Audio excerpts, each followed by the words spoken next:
করা হয়েছে। এরপর যে আপনাদের সামনে হবিগঞ্জের এসপি মহোদয় জনাব আখতার হোসেন সাহেব আপনাদের উদ্দেশ্যে গুরুত্বপূর্ণ সংক্ষিপ্ত আকারে বয়ান বক্তৃতা পেশ করবেন।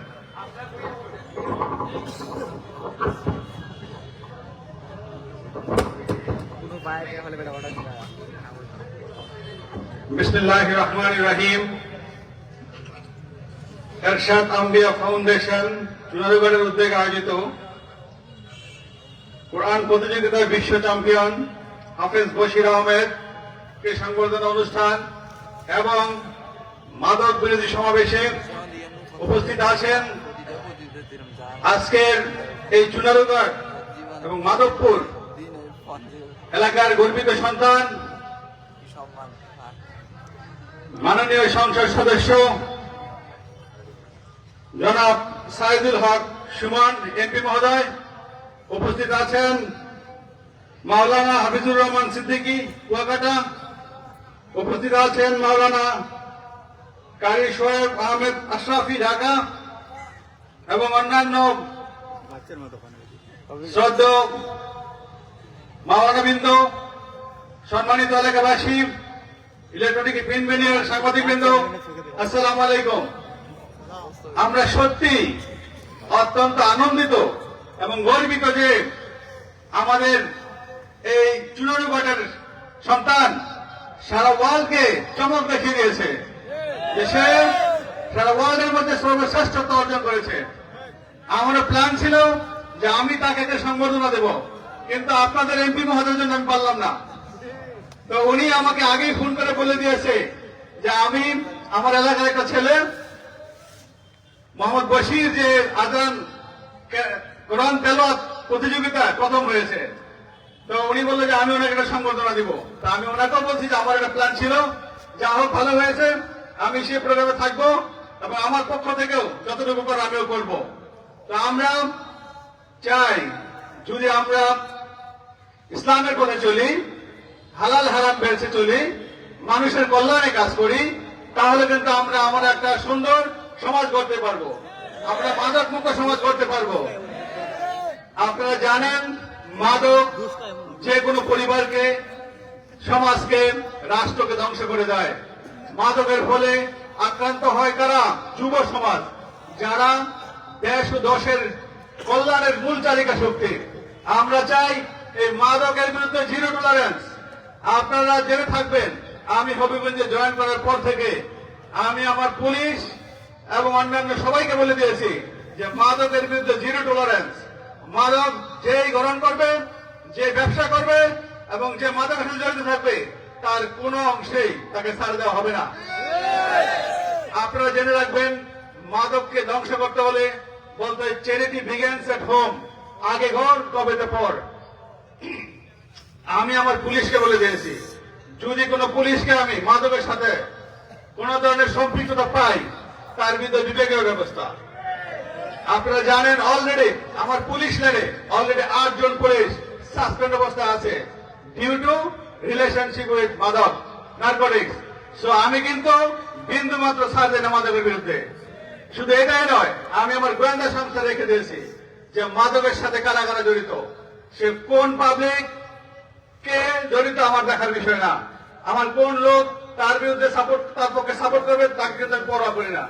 মাদকের সাথে যেই হবে, মাদকের সাথে যেই জড়িত হবে, তার কিন্তু ছাড় নেই। সো আমি আপনাদেরকে বলবো, যারা মাদকের সাথে আছেন অবশ্যই মাদক থেকে দূরে থাকতে হবে।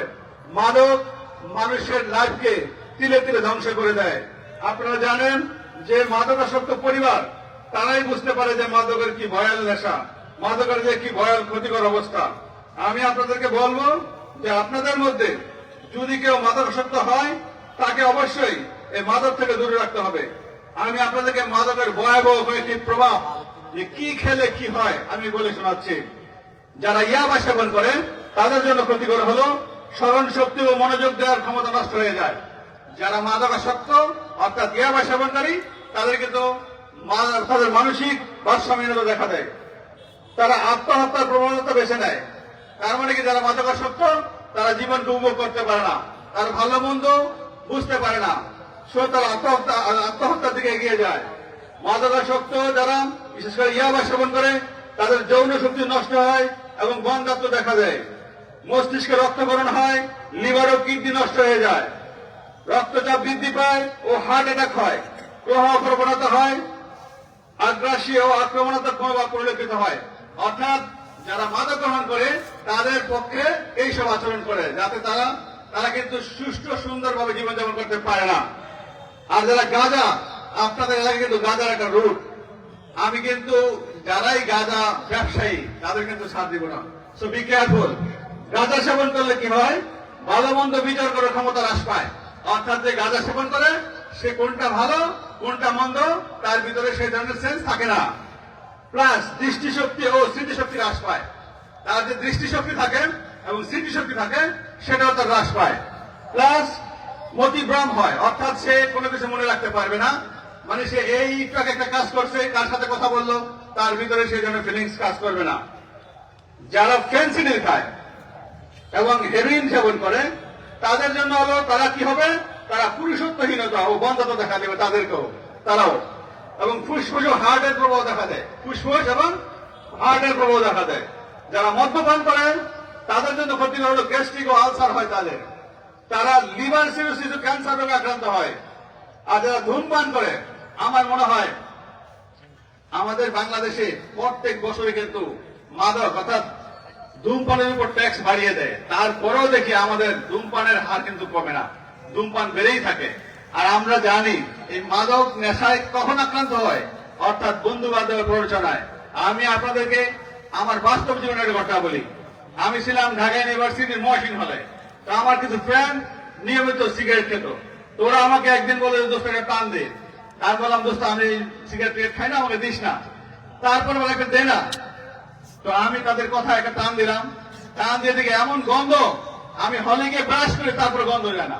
তা আমার ভিতরে একটা খুব কাজ করেছে যে হারামজাদা আমাকে জেনে শুনে জোরে আমাকে সিগারেট পান করেছে। আমি দেখি পরের দিনও ঠিক আমাকে বলে, দোস্ত একটা টান দে। আমরা না, আমি খাবো না। তারপর আবার যখন দিলাম, আমি ওই সিগারেটটা খুললি, তখন 2 টাকা ছিল, ওইটা আমি রাস্তা পিছিয়ে দিছি। তো ওরা আমাকে গালিগালাজ করলো যে হারাম, তুই খাবি না, তুই সিগারেটটা নষ্ট করলি কেন? আমি বললাম, তোরা যেন ভবিষ্যতে আর কোনোদিন আমাকে সিগারেট না দিস, সেই জন্য আমি এই সিগারেটটা রাস্তায় পিছিয়ে দিয়েছি।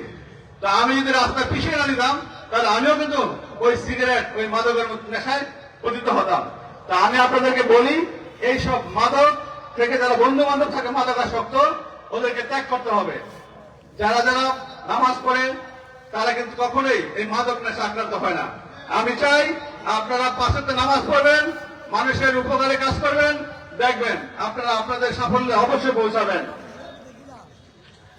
আর আমি এইখানে আমাদের শ্রদ্ধেয় হুজুররা আছেন, ওনারা ধর্মীয় দৃষ্টিকোণ থেকে আলোচনা করবেন। আমি ধর্মীয় দৃষ্টিকোণের আলোচনা বলতে চাই না। প্লাস যারা মাদকাসক্ত হয় তারা কিন্তু পরিবারের শান্তিপূর্ণ বসবাস করতে পারে না।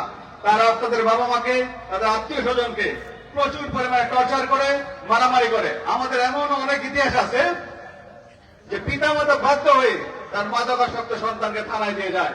তা আমরা চাই না একটা সন্তান দ্বারা তার মা বাবা আঘাতপ্রাপ্ত হোক, কষ্টপ্রাপ্ত হোক। আপনারা সেভাবে গড়ে তুলবেন। আমি চাই একটা সুন্দর শান্তিপূর্ণ সমাজ গড়ে তুলতে। আপনারা জানেন বাংলাদেশ মধ্যম আয়ের দেশে পরিণত হয়েছে, ডিজিটাল বাংলাদেশে রূপান্তরিত হয়েছে। আমাদের নেক্সট প্ল্যান স্মার্ট বাংলাদেশ, অর্থাৎ স্মার্ট পুলিশিং এর মাধ্যমে আমরা স্মার্ট বাংলাদেশ গড়ে তুলব। 2041 সালের মধ্যে বাংলাদেশ হবে একটি সুখী সমৃদ্ধ উন্নত বিশ্ব।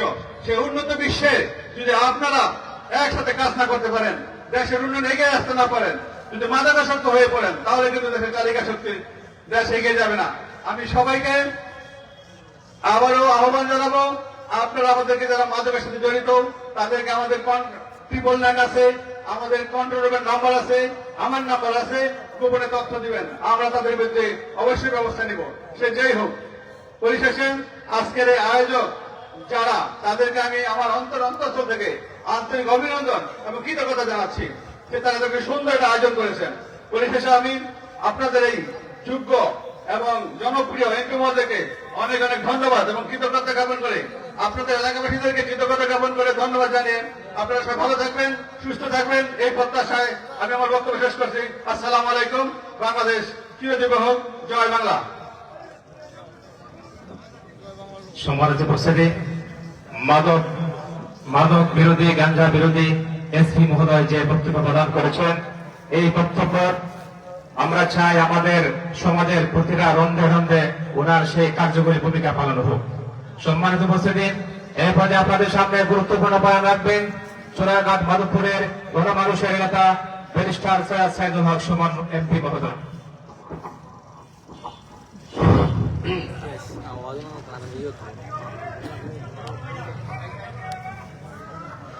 বিসমিল্লাহির রহমানির রহিম। আমি একটা মিনিট সময় বেশি নিতে চাই না। হাফিজুর রহমান সিদ্দিকী সাহেব যত বেশি বলবেন আমাদের জন্য তত ভালো হবে। আমার কাজ হচ্ছে কি এমপি হিসাবে, আপনারা আমাকে ভোট দিয়ে এমপি বানিয়েছেন।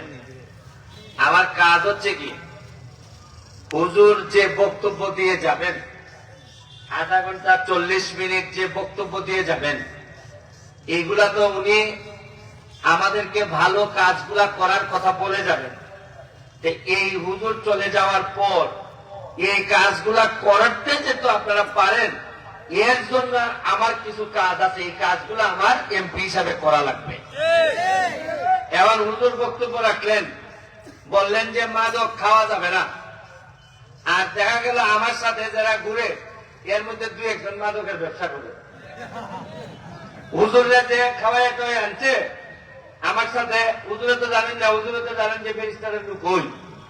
ধরেন আমার একজন প্রতিনিধি, জনপ্রতিনিধি, তাই একবারে হুজুরের সাথে বয়াটা হল, কিন্তু আইন দেড় বলে দেখা যায় তাই নিয়ে আবার বেশি ওই বলি দেশ বাদ দিব।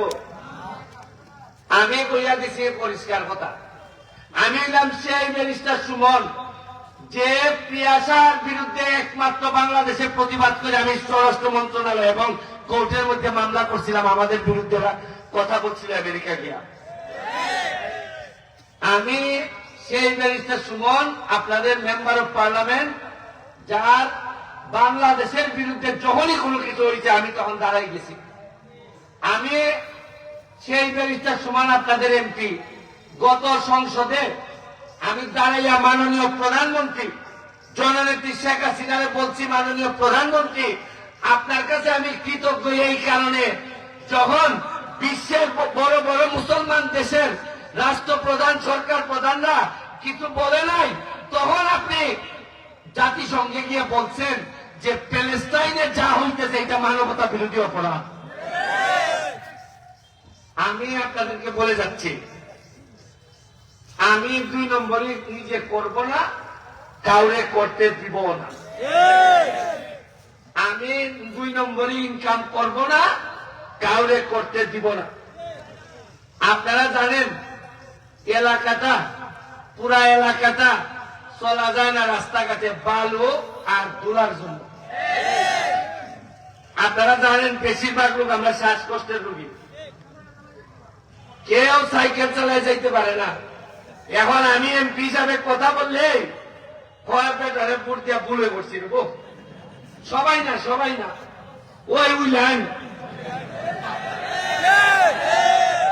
আর আপনারা যারা শোন, এরা কোন যে বেটাটা বাচ্চা যাবো প্রভু, আমি কইয়া দিছি আস্তে আস্তে পয়সা দিতে খাম চাইলে দেন, আমার আগামীবার এমপি না বানাইলে অসুবিধা নাই, তবে এবারে তার পাইয়া যেটা এমপি হারে হয়। আমি আপনারা হইয়া দিতেছি, প্রতি বছর আমি 5 বছর এমপি আছি, এই বছর একটা আয়োজন করছি।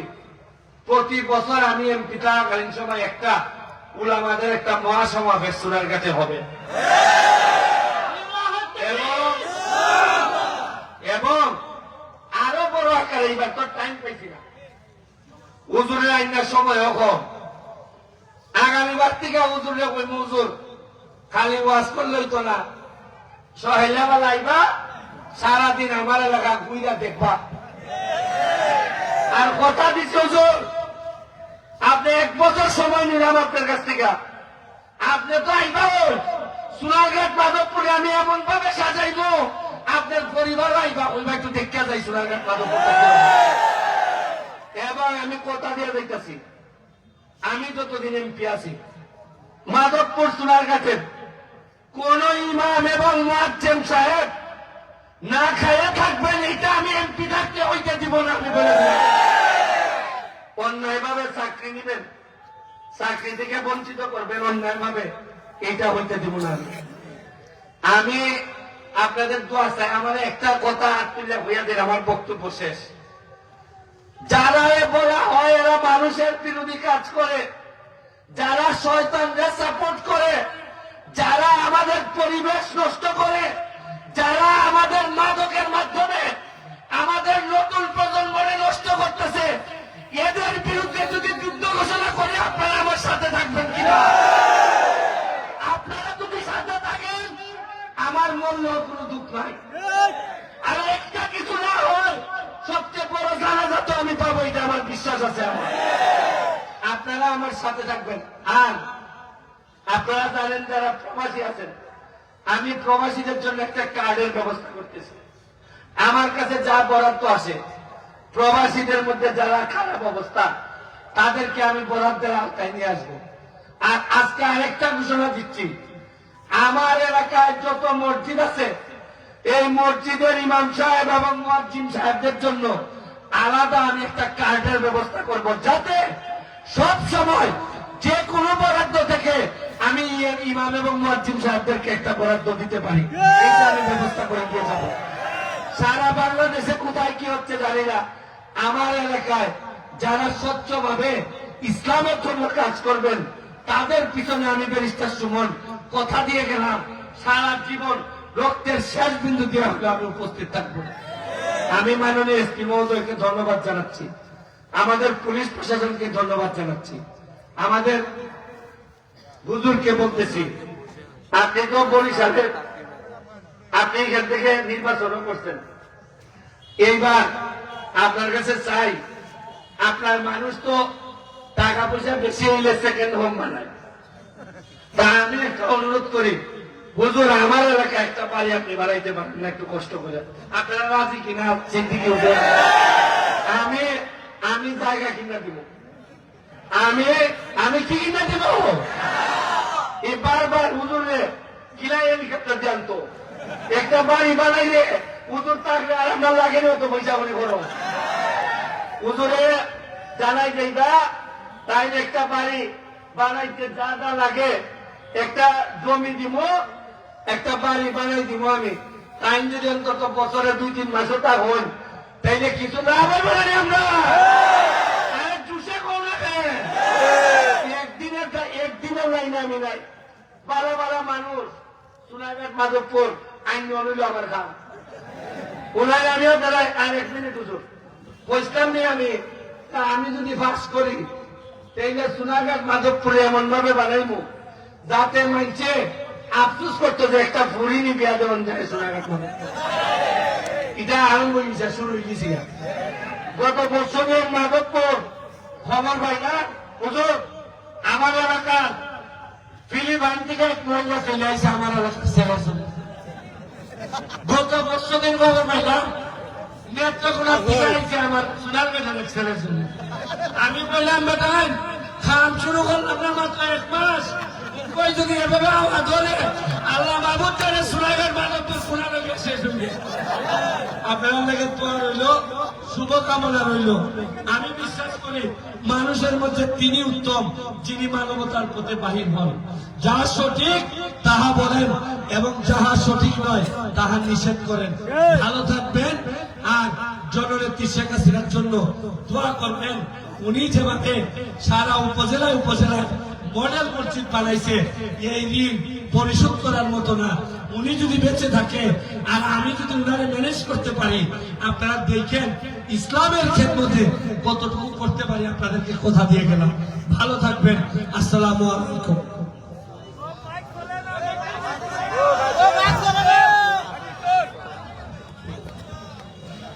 সম্মানিত উপস্থিতি, বিশ্ব চ্যাম্পিয়ন হাফেজ বশির আহমেদকে সোনারঘাট উপজেলার চেয়ারম্যান প্রার্থী হাবিবুর রহমান জুয়েল সাহেব গিফট প্রদান করছেন। হাবিবুর রহমান জুয়েল ভাইকে অনেক অনেক মুবারকবাদ। সম্মানিত উপস্থিতি, এরশাদ আম্বিয়া ফাউন্ডেশনের উদ্যোগে মাদক বিরোধী সমাবেশের এই পর্যায়ে আপনাদের সামনে গুরুত্বপূর্ণ বয়ান পেশ করবেন খতিবুল উম্মাহ হযরত মাওলানা হাফিজুর রহমান সিদ্দিকী সাহেব কুয়াকাটা। হযরতের মহামূল্যবান বয়ান পেশ করার জন্য ইন্তেজামিয়া কমিটির পক্ষ থেকে বিশেষভাবে আহ্বান করা হচ্ছে।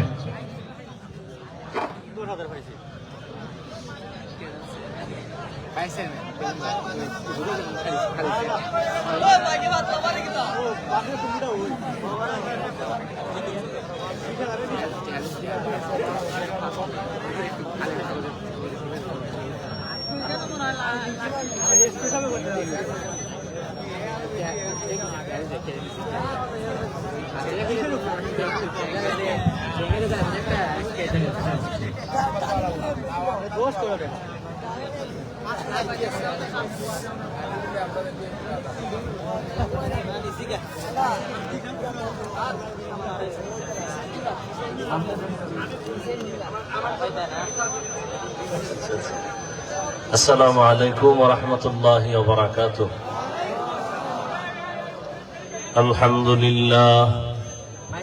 الحمد لله الذي جعل الشمس والقمر بحسبان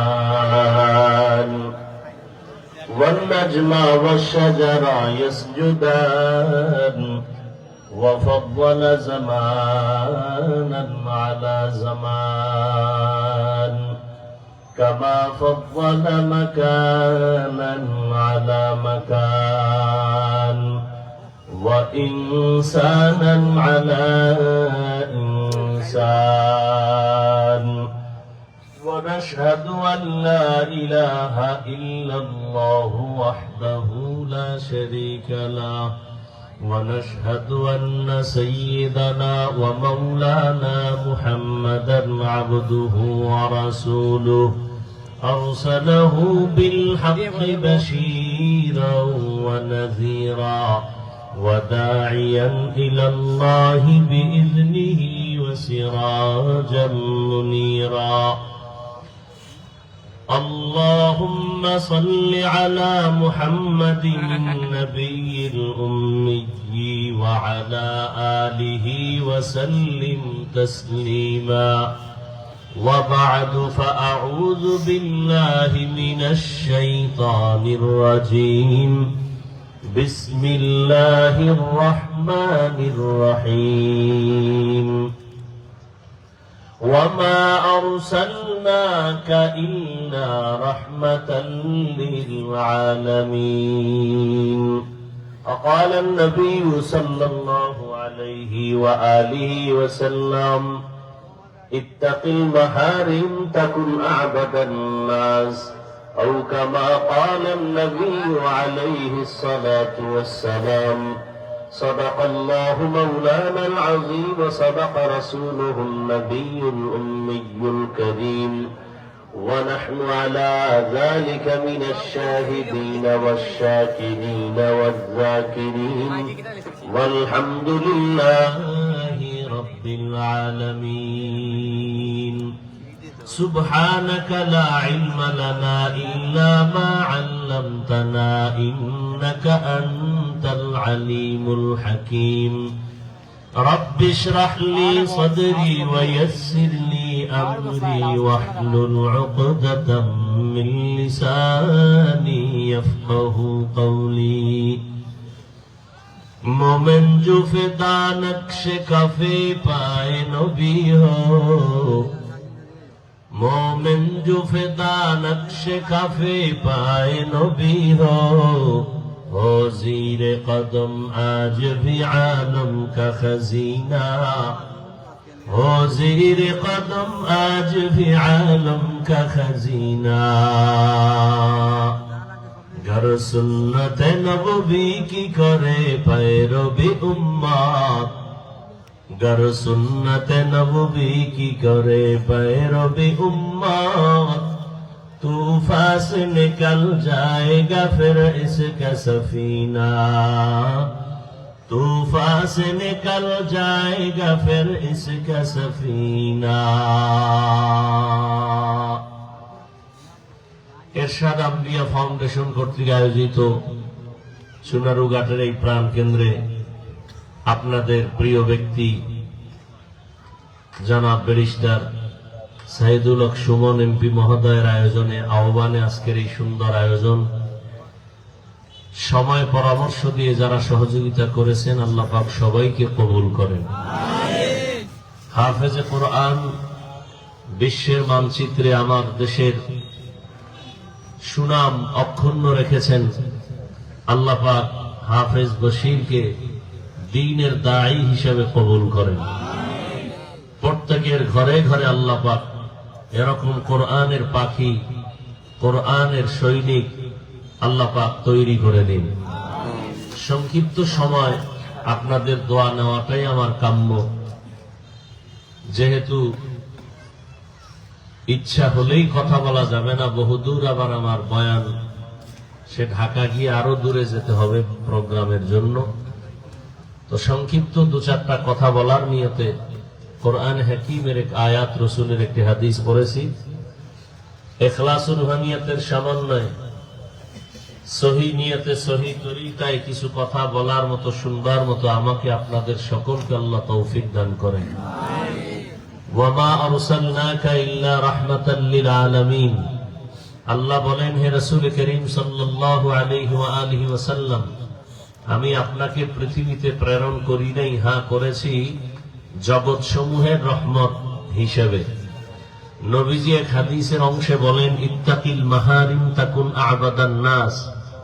ও দুনিয়ার উম্মত, যদি তোমরা অবৈধ হারাম জিনিস থেকে নিজেকে বাঁচায় রাখতে পারো, তাহলেই তোমরা মানুষের কাছে, আল্লাহর কাছে অত্যন্ত প্রিয় ব্যক্তি হিসেবে গণ্য হবে। সকলের পরিচিত একটি আয়াত। আল্লাহ পাক নবীজির শান সম্পর্কে বলতেছেন, নবী আমার সৃষ্টির শ্রেষ্ঠ, যার কোনো তুলনা নেই। আল্লাহ পাক রব্বুল আলামিন জগৎ সমূহের রহমত করে পাঠাইলেন। এমন এক সময় পাঠাইলেন যেই সময় মক্কার মানুষ ছিল পৃথিবীর নিকৃষ্ট, খারাপ, চরিত্রহীন। রহমতের নবী আসছেন তো মক্কার মানুষ এতটা দামি হয়ে গেল যে আল্লাহ পাক তাদের ব্যাপারে জান্নাতের সার্টিফিকেট দিয়ে দিলেন। আল্লাহ পাক ঘোষণা দিয়ে দিলেন, এই নামের সাহাবী বিনা হিসাবে জান্নাতি। এমনকি অন্য আয়াতের মধ্যে আল্লাহ পাক সমস্ত সাহাবায়ে কেরামদের ব্যাপারে বলেছেন, রাদিয়াল্লাহু আনহুম ওয়া রাদু আন, যালিকা লিমান খাশিয়া রাব্বাহ। আমি আল্লাহ তাদের উপরে রাজি, তারাও আমার উপরে রাজি। তারা কারা? যারা রবের ভয় নিয়ে চলে। রবের ভয়, আল্লাহর ভয়, এর নাম তাকওয়া। একদিন পরেই রমজানুল মুবারক, বরকতের মাস শুরু হয়ে যাবে। আল্লাহ পাক রহমতের নবীকে আল্লাহ গোটা মাখলুকাতের জন্য রহমত করে পাঠাইছেন। আমরা নবীর কারণে অনেক কিছু পেয়েছি। রমজানুল মুবারক আমার নবীর কারণে পেয়েছি, বরকতের মাস। যদিও নবীর হায়াত, উম্মতের হায়াত কম, কিন্তু বরকত অনেক বেশি। রহমতের নবী, অন্তর একটু দুর্বল, যে অন্য নবীর হায়াত বেশি, বেশি আমল করছেন। আমার নবীর উম্মতের হায়াত কম, বেশি আমল কেমনে করবে? আল্লাহ পাক বলেন, হে আল্লাহর রাসূল, আপনার মোহাব্বত আমি আল্লাহর কুদরতি অন্তরে এতটাই প্রবল যে আমি অন্য নবীদেরকে মোহাব্বত করি ঠিক, তবে আপনার মতো না। সব নবী আমার বন্ধু। ইব্রাহিম নবী আমার বন্ধু, মূসা নবী আমার বন্ধু, ইসমাঈল নবী আমার বন্ধু, ঈসা নবী বন্ধু। সব নবী রাসূল আমি আল্লাহ তাআলার বন্ধু, আপনি মুহাম্মদ আমার বন্ধু। তবে ব্যবধান, সব নবী পয়গম্বর আমি আল্লাহ তাআলার আশিক, আর আমি আল্লাহ নিজে হলাম বন্ধু মুহাম্মদের আশিক। বলেন তো সব নবীরা কার আশিক? কথা বলেন, কার আশিক? আল্লাহ কার আশিক? রহমাতুল লিল ইমামুল الأولين الآخرين بحر صدقا رحمة للعالمين سيد الكونين ختم المرسلين آخر آمد بود فخر الأولين شد وجودش رحمة للعالمين مسجد اوشد হামারোয় জমিন। রহমতের নবীকে আল্লাহ বলেন, ও পয়গম্বর, আমি আপনাকে এতটা মায়া করি, মহব্বত করি, ভিন্ন কাউকে আমি এত মহব্বত মায়া করি না। সব নবী আমার বন্ধু, আপনিও আমার বন্ধু, তবে ব্যবধান হলো সব নবী পয়গম্বর আমি আল্লাহ তাআলার আশিক, আর আমি আল্লাহ নিজে আপনার আশিক। এ কারণে আপনার মনটা ছোট করবেন না।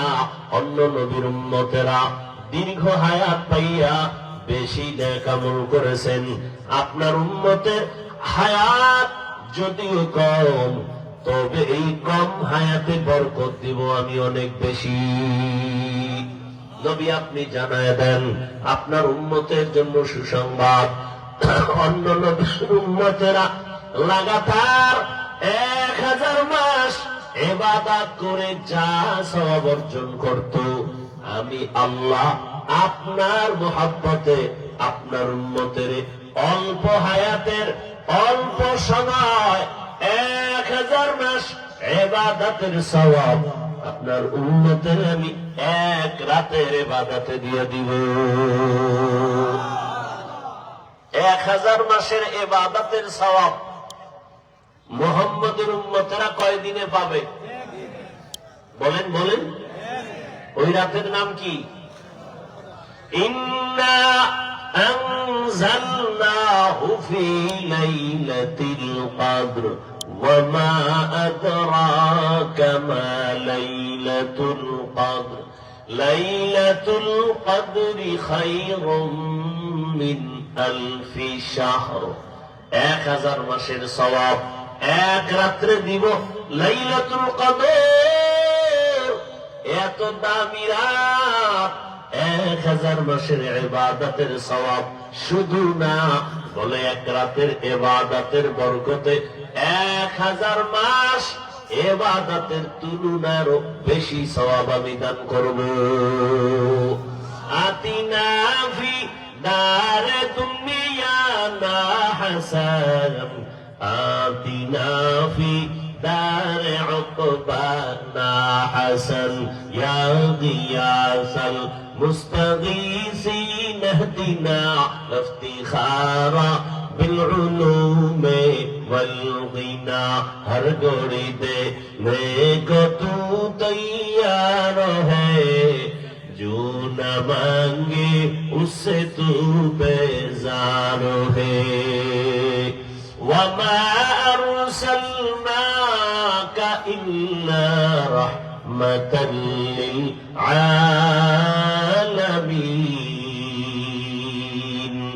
আল্লাহর নবী, রহমতের নবী, যেই নবীর জন্য আমার আল্লাহ নিজে আশিক। এ কারণে আল্লাহ এত মর্যাদা আর এত বরকত আমাদের দান করেছেন। রহমতের নবীকে আল্লাহ বলেন, এই উম্মতেরা অল্প সময়ে বেশি নেক আমলে বরকত পেয়ে যাবে। 11 মাসে বান্দা একটা নফল আমল করলে 1 নফলের সওয়াব পাবে। এই আমলটা রমজানুল মুবারকে যদি করে, আমি আল্লাহ একটা নফলের বরকত ফরজের সমান দিয়ে দিব। একটা ফরজ আমল অন্য মাসে করলে পাবে একটা, রমজানের বরকতে আমি দিব তাকে 1 ফরজে 70টার সমান। এই বরকতের মাস, তাকওয়া অর্জন করার মাস, আল্লাহর ভয়, গুনাহমুক্ত হওয়ার মাস রমজানুল মুবারক। সারা দুনিয়ার সব ধর্মাবলম্বী যারা, সবার মধ্যেই না খাওয়ার সাধনা আছে, রোজা রাখার সিস্টেম আলাদা, নাম আলাদা। আল্লাহ পাক রব্বুল আলামিন আমাদের জন্য এত বরকতময় করে দিলেন জান্নাতের সব দরওয়াজা খোলা, জাহান্নামের সব দরজাগুলো বন্ধ। আল্লাহ পাক জাহান্নামের আযাব বন্ধ করে রাখছে। একটা কবরের মধ্যে রমজানের বরকতে আযাব হবে না। আল্লাহ পাক এই রমজান আমাদের জন্য রোজা ফরজ করেছেন তাকওয়া অর্জন করার জন্য।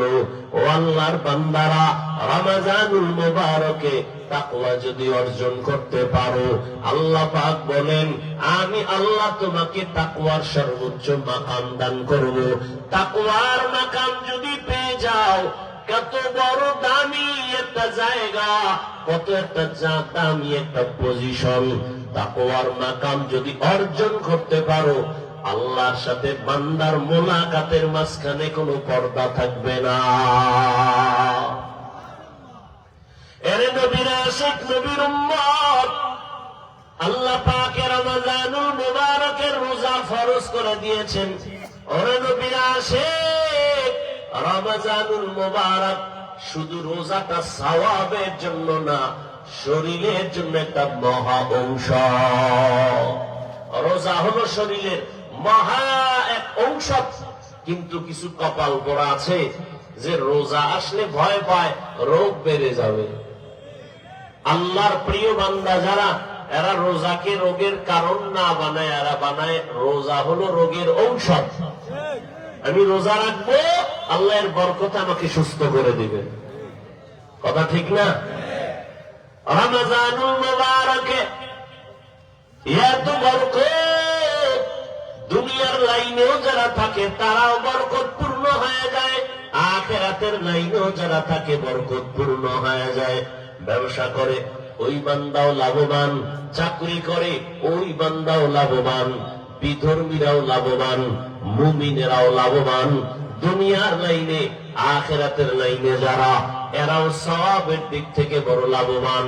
আল্লাহ পাক রব্বুল আলামিন বলেন রোজাটা এটা ভিন্ন একটা আমল, আমি আল্লাহর মহব্বতের জন্য।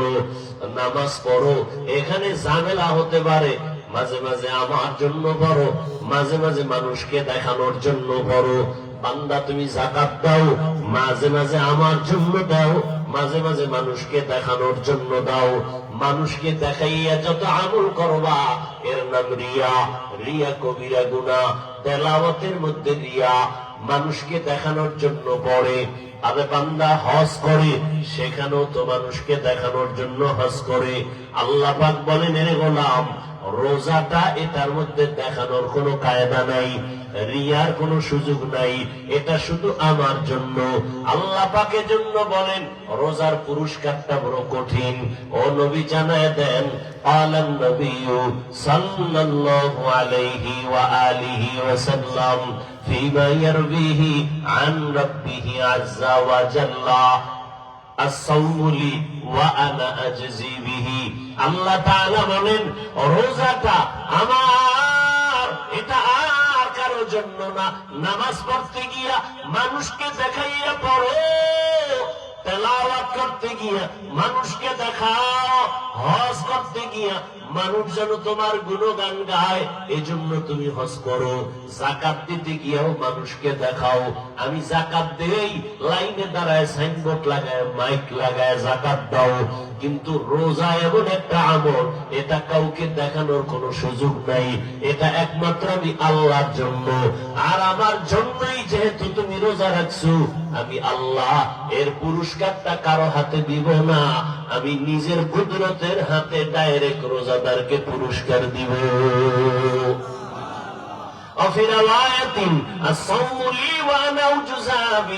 আল্লাহ পাক বলেন, ভিন্ন রাওয়ায়াত ভিন্ন বর্ণনায় হাদিসে ভাবে বলে, আল্লাহ নবী বলেন আল্লাহ জানায় দিয়েছেন ও রোজাদার, পুরস্কার তোমাকে দিব টিব কিছুই দরকার নাই, আমি আল্লাহ তোমার হয়ে যাব।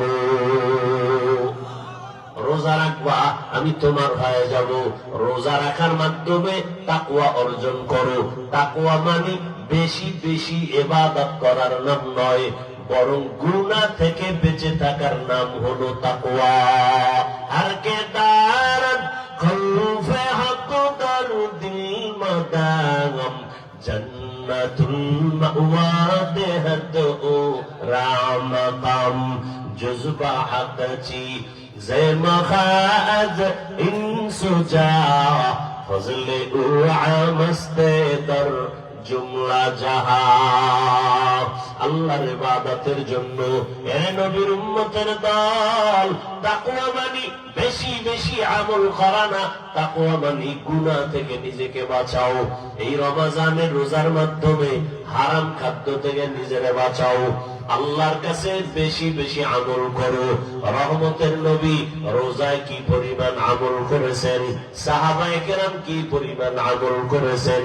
আমরা তার উম্মত, রোজার মাধ্যমে তাকওয়া অর্জন করো, গুনাহ থেকে নিজেকে বাঁচো। ও আল্লাহর বান্দারা, শুধু না খাইয়া থাকার নাম রোজা না, আল্লাহর মোহাব্বত নিয়ে গুনাহ থেকে বেঁচে থাকার নাম হলো রোজা। হাতকেও গুনাহ থেকে বাঁচাও, চোখের নজরকে গুনাহ থেকে বাঁচানো, জবানকে গীবত শিকায়াত থেকে বাঁচানো, অন্তরকে গুনাহের পরিকল্পনা থেকে বাঁচায় রাখা, এর নাম হলো তাকওয়া। এটা রোজার মাধ্যমে যতটুকু সম্ভব, অন্য আমলের দ্বারা অতটুকু সম্ভব না। এই জন্য আল্লাহ পাক বলেন, ও রোজাদার, যদি সঠিকভাবে রোজা রাখিয়া তাকওয়া অর্জন করতে পারো, আমি আল্লাহ এর পুরস্কার কেমন দিব জানো? এক হাদিসে নবী একভাবে বলেন যে আল্লাহ নিজের হাতে পুরস্কার দিবেন। ওই হাদিসের ভিন্ন বর্ণনায় নবী বলেন, আল্লাহ রোজাদারের বন্ধু হয়ে যাবে। আল্লাহ তাআলা রোজাদারের বন্ধু হয়ে যাবেন। আল্লাহ যদি কারো বন্ধু হয়ে যান, তার কোনো পেরেশানি নাই, বিনা হিসাবে জান্নাত। এরে নবীর উম্মত, এই রোজার মাসে আমাদের জন্য বড় আমল, সারাদিন রোজা রাখবো, গুনাহমুক্ত জীবন অর্জন করব। রাতের বেলার আমল, তারাবিহের নামাজ পড়া, যত বেশি পারি পড়ব, কারণ একটা নফল আমলে ফরজের সমান সওয়াব, একটা ফরজ আমল 70 গুণ বাড়ায় দিবেন আমার আল্লাহ। অতএব রোজার মধ্যে আমি এমন ভাবে পবিত্রতা অর্জন করব, আমি রাতের তারাবির নামাজ থেকে যেন বঞ্চিত না হই, আমি যেন বান্দা তেলাওয়াতের থেকে পিছনে না যাই।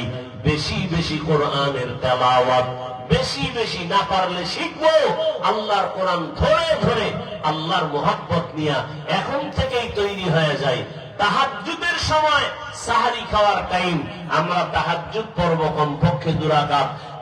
পরিবারের জন্য, সন্তান আহালদের জন্য দোয়া করব। রাজি আছি তো ইনশাআল্লাহ? একটা রোজাও যেন ভাঙ্গা না যায়, তারাবি যেন ছুটে না যায়, কোরআন তেলাওয়াত থেকে যেন আমরা বঞ্চিত না হই। আল্লাহ সবাইকে তৌফিক দান করেন। আলহামদুলিল্লাহি রাব্বিল আলামিন, والصلاة والسلام على سيد الأنبياء والمرسلين وعلى آله وأصحابه أجمعين يا أرحم الراحمين يا أرحم الراحمين يا أرحم الراحمين। ও দয়ার মালিক, এই আয়োজন আপনি কবুল করে নেন। আয় আল্লাহ, আয়োজনকারীদেরকে কবুল করে নেন। উলামায়ে কেরামের কথাগুলো আমলের তৌফিক দান করেন, এলাকায় শান্তি দান করেন, রমজানুল মুবারকের হক আদায় করে তাকওয়া অর্জন করার তৌফিক দান করেন। আয় আল্লাহ তাআলা, জনপ্রতিনিধি, প্রশাসন, আজকের এই সুন্দর আয়োজনের পেছনে ব্যারিস্টার সুমন সাহেব সহ যারা সহযোগিতা করেছেন, আয় আল্লাহ সবাইকে কবুল করেন। আয় আল্লাহ, এই এলাকার যত কবর আছে সবার কবর জান্নাত বানায় দেন। আয় আল্লাহ, সবার কবরের আযাব মাফ করে দেন। আমার কলিজার প্রত্যেকটা যুবকের দিনের খাদেম বানায় দেন। নবীজির সুন্নাতওয়ালা জিন্দেগি দান করেন। আয় আল্লাহ, গুনাহ মুক্ত হইয়া চলার তৌফিক দান করেন। আমাদের মুরব্বী যারা কবরে জান্নাত দান করেন, আমাদের হায়াতে বরকত দান করেন, চলার পথে ইজ্জতের সাথে হেফাজত করেন। ওলামা তোলাবা উম্মতের অন্তরে মুহাব্বত বাড়ায় দেন, রিয়া হাসাদ কিবির থেকে হেফাজত করেন। হাসবুনাল্লাহু ওয়া নি'মাল ওয়াকিল, নি'মাল মাওলা ওয়া নি'মান নাসির। ওয়া সাল্লাল্লাহু তাআলা আলা খায়রি খালকিহি মুহাম্মদ ওয়া আলিহি وأصحابه أجمعين বিরহমাতিকা ইয়া আরহামার রাহিমিন। ওই কলরবের শিল্পী মহোদয় আছেন, অত্যন্ত সুন্দর নাত হামদে বাড়ি তাআলা তারা পরিবেশন করবেন। কেউ উঠবেন না, এখানে কর্মসূচি চলতে থাকবে, সঙ্গীত শুনবেন, তেলাওয়াত শুনবেন। আল্লাহ পাক সবাইকে শেষ অনুষ্ঠানের দোয়া করে যাওয়ার তৌফিক দান করেন। উঠা বসা করবেন না কেউ।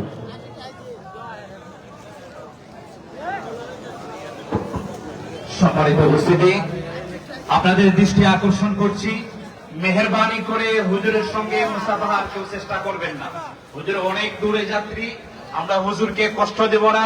হুজুর যেহেতু উনি অনেক দূরে রওনা করবেন, আমরা হুজুরকে শান্তি শৃঙ্খল ভাবে রাস্তা করে দেই। আপনাদের জন্য, আমাদের সকলের জন্য আরেকটি বিশেষ আকর্ষণ যেই পর্বটি রয়েছে সেটি হচ্ছে ইসলামিক সাংস্কৃতিক অনুষ্ঠানের একটি অংশ।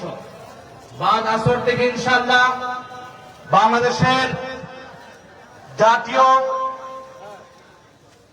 শিশুর কিশোর শিল্পী জাতীয় সাংস্কৃতিক সংগঠন কলরবের সম্মানিত শিল্পীবৃন্দ আমাদের মধ্যে উপস্থিত আছেন। ইনশাআল্লাহ বাদা আসর আমাদের সঙ্গীত পর্ব অনুষ্ঠিত হবে। মেহেরবানি করে সকলের দৃষ্টি আকর্ষণ করছি, আপনারা অনুষ্ঠান উপভোগ করে ইনশাআল্লাহ আমরা যার যার নিজ এলাকায় রওনা হবো ইনশাআল্লাহ।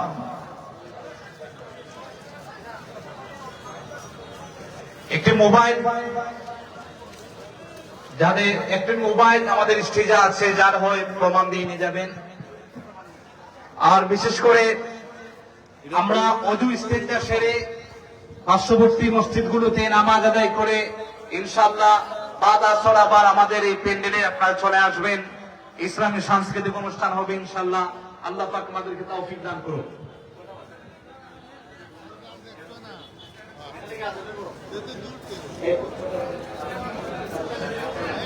এই পর্যায়ে আপনাদের সামনে মহাগ্রন্থ কোরআন থেকে তেলাওয়াত করবেন কারি হাসান।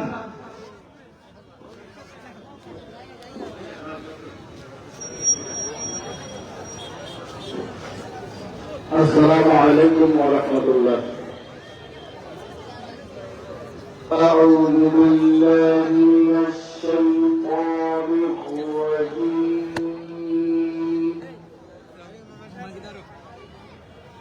بسم الله الرحمن